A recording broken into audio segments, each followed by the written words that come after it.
would say 3 stars. Would I recommend it? Maybe, if you got time.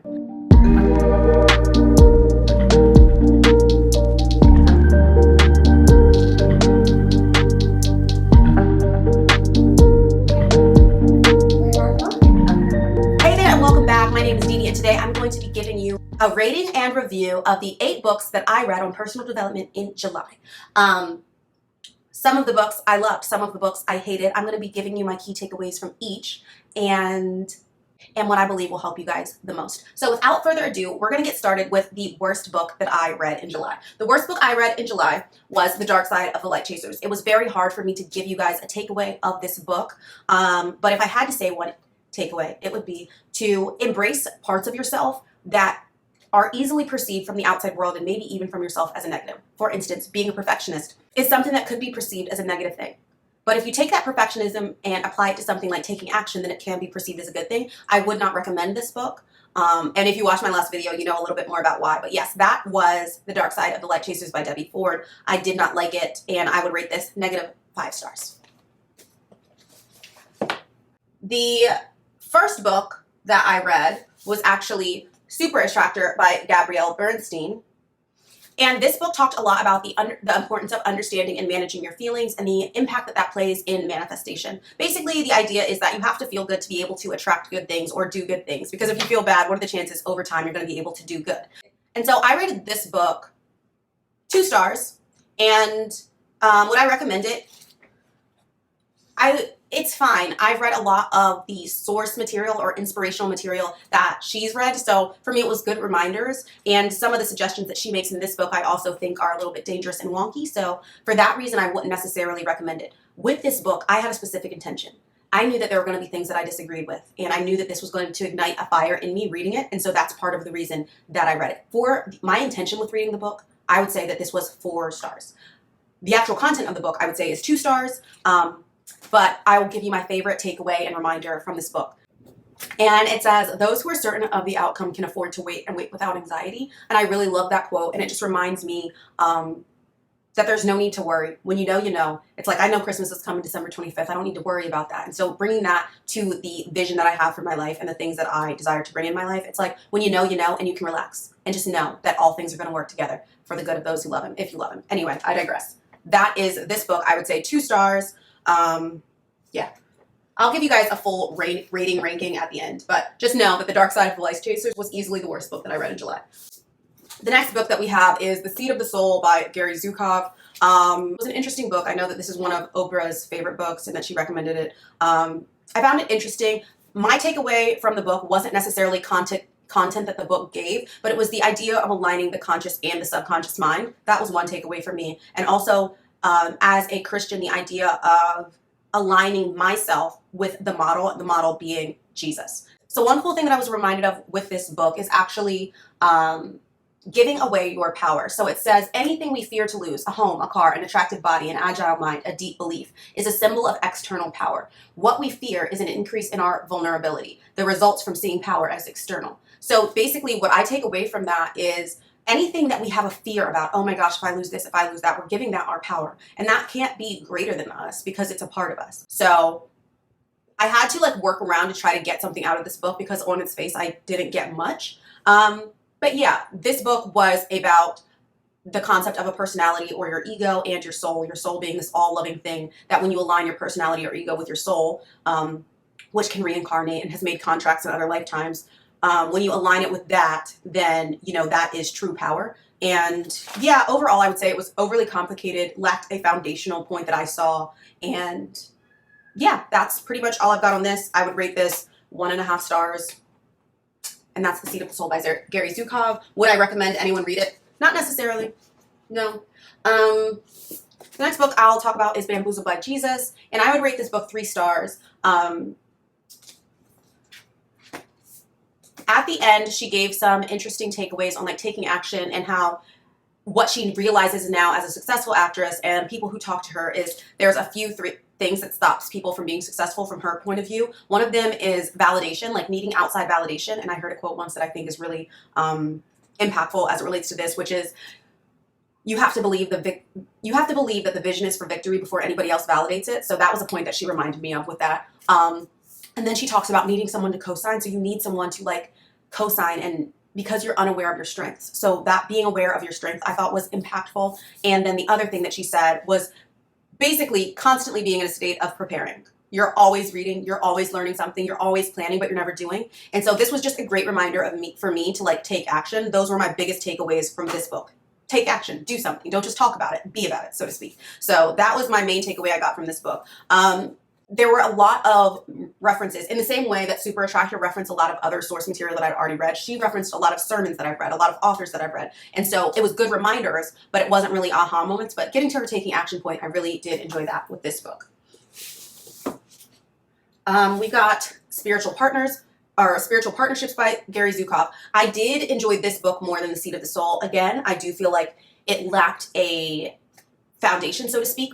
But while I didn't necessarily enjoy it, I did get some takeaways from this book, mainly about the role that you have in the way that your life unfolds and the experience you have. And instead of trying to change people that you're in relationships with, change you and change how you show up to the situation. And that was like the biggest takeaway from this. And it talked a lot about how spiritual partnerships are different from friendships, and they're relationships that come together for the purpose of spiritual growth. Now, spiritual growth for this book is a little bit different than what spiritual growth is for me, but nevertheless, I find that interesting, and realizing what kind of relationship you're in with different people. Is this just like a friendship? Oh, this is fun, we can laugh and kiki. Or is this, are we together for the purpose of becoming the best, highest versions of ourselves? And so yeah, this book, I would rate 3 stars. And yeah, I definitely got takeaways from this book. If you guys want, my cliff notes or my best notes from the books that I read in July, let me know and maybe I'll put something together. If that's something that you would be interested in, let me know in the comments and I'd be down to share that with you guys. This book, The Rise, it was really, really hard to get through, meaning that the sentence structure was difficult for me to make it through.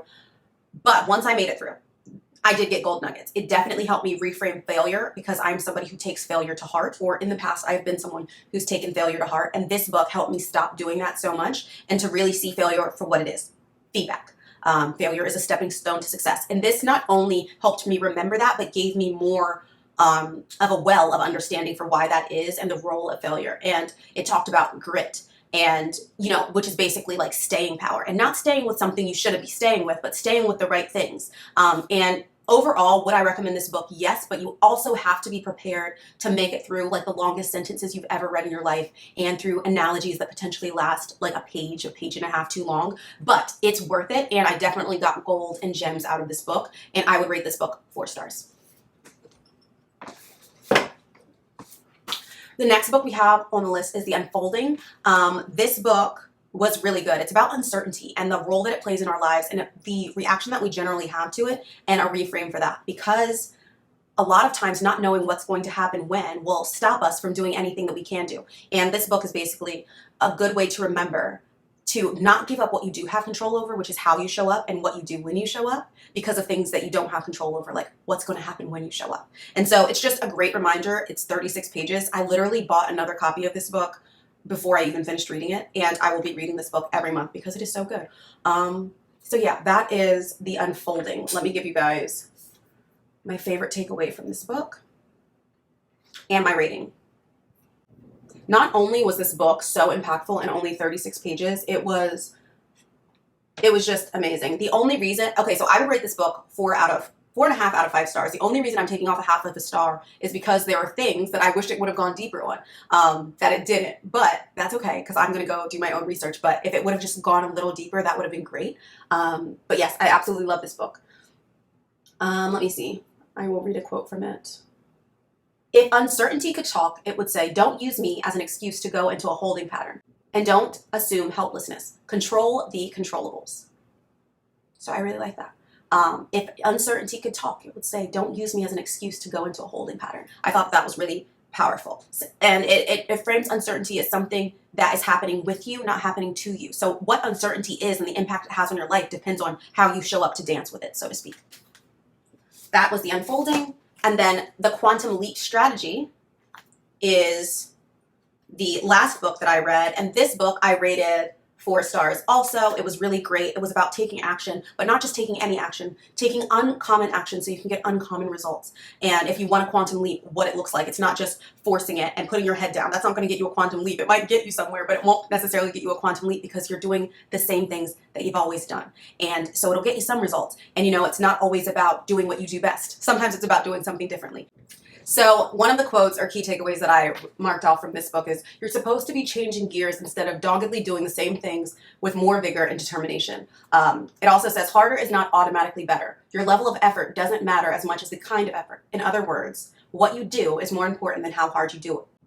So for example, a question I would ask them is, what are you efforting at? You know, if it's in a relationship and you're like, it's not working, I'm trying. It's like, well, what are you trying? What are you putting your effort into? Is it fixing it? Is it fixing them? Or is it fixing you? Because the only real impact is going to be coming from the fixing you. So just like little things like that, but this was a 4-star easily. I got a lot out of it, tons of takeaways. This book, let me see, this book had as many takeaways as books that were 700 pages in 36. So I really enjoyed that.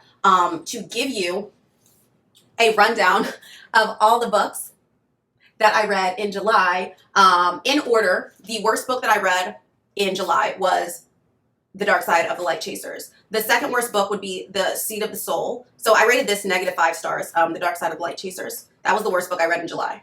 Super Attractor and The Seed of the Soul, I would say I rate 1.5 stars based on the fact that it was very overcomplicated, lacked a foundation. So 1.5 stars, wouldn't recommend. Super Attractor, I would rate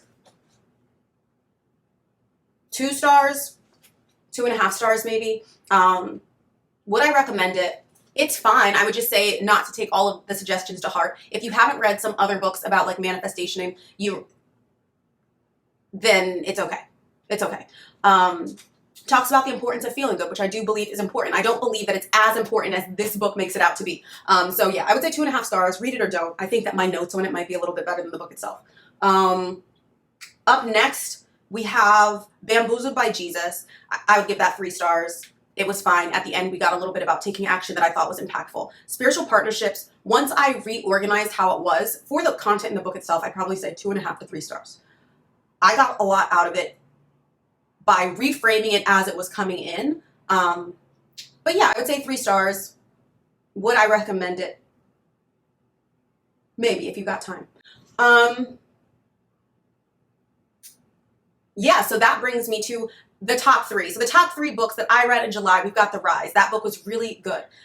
Talking about failure. You do have to do a lot of waiting to get through it, but The Rise was great. And I would recommend, if you've got time and you don't mind getting through a lot of long, difficult, you know, Shakespearean almost sentences, but overall, it was great, 1,000% worth it.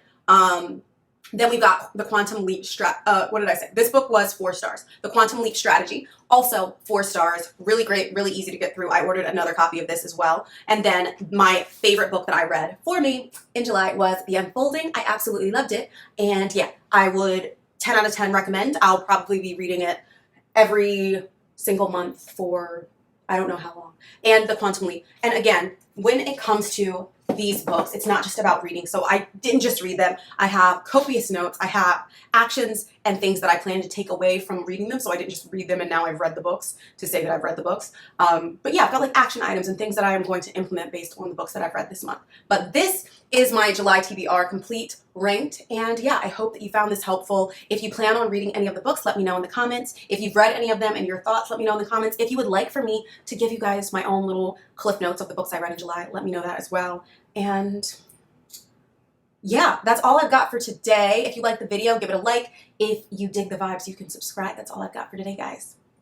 Peace out.